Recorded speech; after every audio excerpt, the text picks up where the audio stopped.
Los Angeles Lakers acquired forward Rui Hachimura from the Washington Wizards in exchange for guard Kendrick Nunn and 3 second-round picks last week. And as soon as the Lakers made this trade, I said to myself, this is a steal for LA.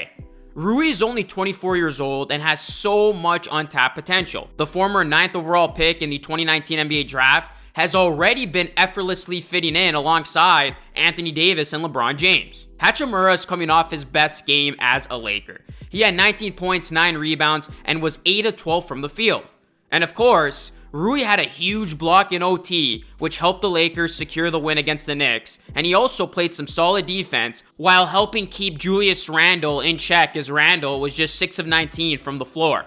Rui also showed his mid-range game, his three-point range, and his value in transition. The Lakers got themselves a stud in Rui Hachimura, and the scary part is, he's only going to get better from here on out. What's going on, everyone? It's Luca here, back with another video. In this one, I'm going to be talking about Rui Hachimura and what he means to the Los Angeles Lakers, and also I will tell you whether or not I think this Lakers team is a contender. Make sure you guys hit a like on the video, it does help it a ton, and please subscribe to the channel for more Lakers and NBA content just like this. We're trying to hit 29K on this channel, guys, so if you can help me get there, that would be greatly appreciated. Now, Lakers fans aren't the only ones praising the Lakers trading for Rui Hachimura. Draymond Green recently spoke on his podcast about the Lakers trade for the 6'8" forward, and while some NBA insiders didn't like the move for the Lakers, Green was very complimentary of LA's side of the deal. The Lakers won the trade, Green said. The Lakers kind of have a logjam right there in the point guard spot with Dennis Schroeder, Pat Bev, and it just wasn't working out for Kendrick Nunn. Green went on to say, I also felt like the Lakers know that they have to make some moves, and then this is a way of doing it and still holding on to those 2 first-round picks that they haven't wanted to get rid of. Rui Hachimura got his first start as a Laker in the game against the Knicks. And Hachimura said he found out right before the game that he was starting and that he didn't know that he was going to be starting in the game. Well, his impact was felt from start to finish in this one. In the fourth quarter, there was a sequence that really caught my attention. Rui Hachimura played solid defense on Julius Randle, who was shooting a 3. He forced Randle into a miss. Then Hachimura used his speed to sprint down the court and took a pass from LeBron James and scored on a dunk, giving the Lakers a 6-point lead and forcing the Knicks to call a timeout. This is the type of impact Rui can have on both ends of the court.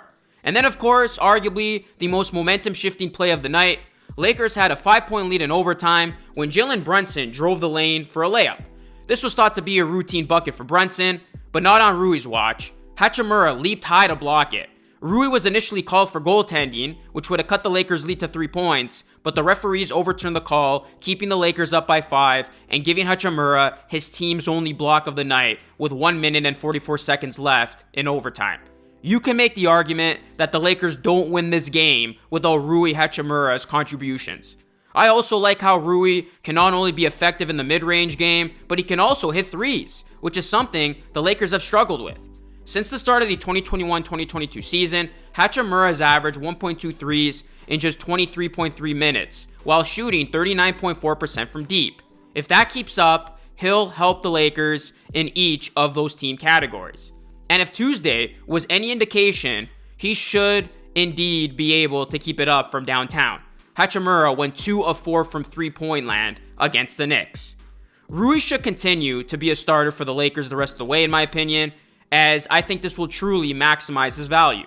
He checks a lot of the boxes the Lakers need. And what's going to be so fun to watch is the continuous growth of Rui's game. Playing alongside Anthony Davis and one of the greatest players of all time in LeBron James is only going to bring Rui's game to new heights. And let's not forget, Phil Handy compared Rui Hachimura to Kawhi Leonard, saying, reminds me of this guy I coached in Toronto. Now, that's some very high praise, and I'm not ready to go there, but the Lakers got something here with Rui Hachimura. As he gets more and more comfortable with this system, we will truly see his upside. Through his first 4 games with the Lakers, Rui has shown a lot of promise. Now, the real question is Rui Hachimura enough to make the Lakers true contenders in a wide open Western Conference right now? Although Rui helps a ton, I still think the Lakers are another big splash away from being legitimate contenders. Now, I'm not going to lie. I've been a fan of the Westbrook for Miles Turner and Buddy Hield rumor since it first came out, as Turner and Hield are 2 more pieces that could change a ton on this Lakers team. And even after Miles Turner reached an agreement on an extension with the Indiana Pacers this month, The Westbrook and the 2027 and 2029 first round picks for Turner and Buddy Hield rumor won't die, as according to ESPN's Bobby Marks, the deal doesn't affect Turner's trade eligibility, so that could still very well be on the table for this Lakers team at the deadline. Now, some other players who could be available, depending on their price tag at the deadline, could be the likes of Zach LaVine, DeMar DeRozan, as many people think the Chicago Bulls are ready to blow it up. Some Raptors players, as the Raptors are another team that many people think will be sellers at the deadline, as Fred VanVleet's name and even Gary Trent Jr.'s name has come up as potential targets for the Los Angeles Lakers. Gordon Hayward is another name, Terry Rozier, Bojan Bogdanovic, Alec Burks, Doug McDermott, and a handful of Jazz players could be on the table as well. Now, I do think Rob Pelinka will strike while the iron is hot. He's coming off making one solid trade for the Lakers, bringing in Rui, so why not try to go all in again? Besides, the window is now to win with LeBron James. And Chris Haynes believes this too, as this is what he said on his podcast. I still think Rob Pelinka has a move or two left in him. The Lakers are a lot better with Rui Hachimura, but they could still be one more move away from really cooking. As you know, all eyes will be on them at the trade deadline, and we'll see what the Lakers do. Rob Pelinka and company have already made one great trade. The question now is, can they swing another? Overall, what would you like to see the Lakers do at the NBA trade deadline? Is there a particular piece you want them to target? What do you want the Lakers to do to bolster this team as they try to make a run in the second half of the season? And also, what has your reaction been to Rui Hachimura's game and his Lakers tenure so far? Have you been impressed with what you've seen? Is there an area in which you want to see Rui improve in? Let me know your thoughts in the comment section down below. As you guys can tell, I'm very high on Rui Hachimura, and as soon as the Lakers made this trade, I know there were some people who were on the fence.